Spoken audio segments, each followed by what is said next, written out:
it's Sunday morning, and so I thought I'm going to sit here and give my own version of a sermon and talk about me and religion. Walt has just gone off to church, as he does every Sunday morning as a good Catholic boy, and I'm sitting at home as a bad Catholic girl. I was born and raised Catholic, went to church every day. I mean, not every day, but every Sunday. There was a time when I went to church every day. I was going to be a nun when I went when I graduated from high school, but the nuns suggested that I wait for 6 months because they didn't think I was quite ready. And at the end of the 6 months, I decided that I wasn't really ready. I didn't really want to be a nun after all. But I was very devout and I was very religious. And then we got married and we started having kids. And of course the church says no birth control. So we had one child, and then 16 months later we had another one. And then 17 months later we had another one. And then 19 months, now let's see, 16, 17, 17, and 19. So we have 5 kids within 6 years, and they're 16, 17, 17, and 19 months apart. And about the time that the 5th one was expected, I decided that the Pope didn't know what in the world he was doing when it came to birth control. And I decided that until the Pope came to my house and babysat and changed diapers and listened to crying kids for a couple of days, I wasn't going to believe anything he had to say about birth control. So we started using birth control. And that was kind of the first step on the slippery slope. Then we moved here to Davis and we started going to church. Here, the Catholic Church is just a few blocks from where we live.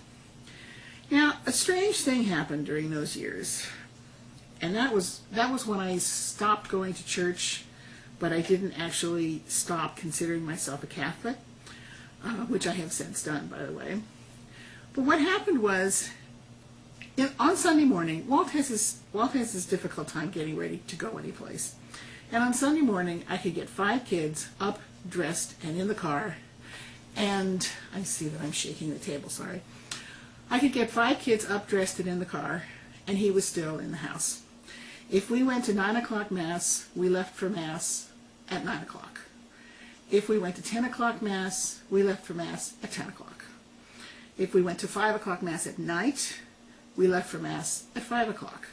That means that we never got to Mass on time. And on big holy days like Christmas and Easter, we got there after all the seats were taken, so we'd have to stand.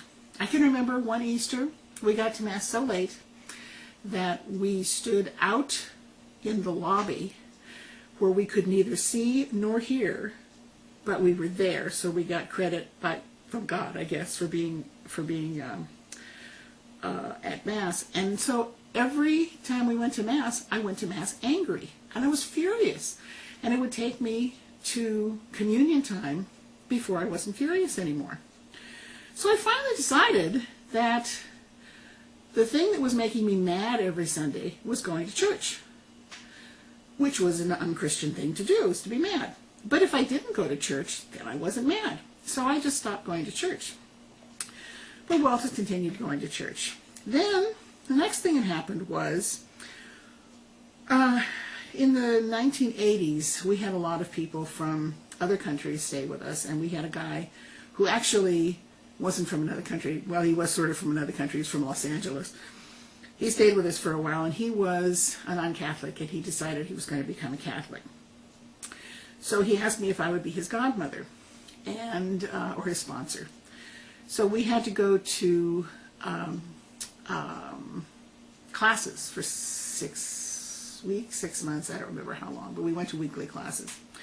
And there was a woman in these classes who was so devout. Being a Catholic had been her dream forever. And she was finally going to realize her dream. And of all of us, I mean, Catholic, non-Catholic, of all of us, she was the most religious person. Well, the week before the group was supposed to be baptized, she disappeared. And when the class asked what happened to her, they said she wasn't going to be baptized. And when we demanded an answer, they said she had a, quote, marriage problem. Well, I found out from the priest that her marriage problem was that she was married to a guy who had been married before. And they had told her that unless she left her husband, they wouldn't baptize her. Now, that's bad enough, but the thing that really got me was that when the class pressed to get details about why she wasn't going to be joining them at baptism, they said, we'll tell you after your baptism.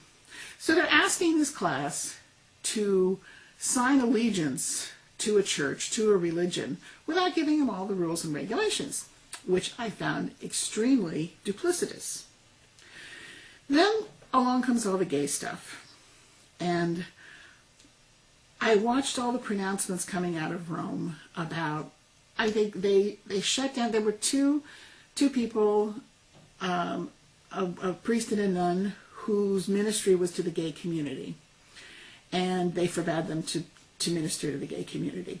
There was a special mass in San Francisco that was frequented by gay people, and it became known as the gay mass. They stopped that. And then I see all this pedophilia stuff, and the church is using homosexuality as a scapegoat, because anybody with any brain at all knows that pedophiles are attracted to children.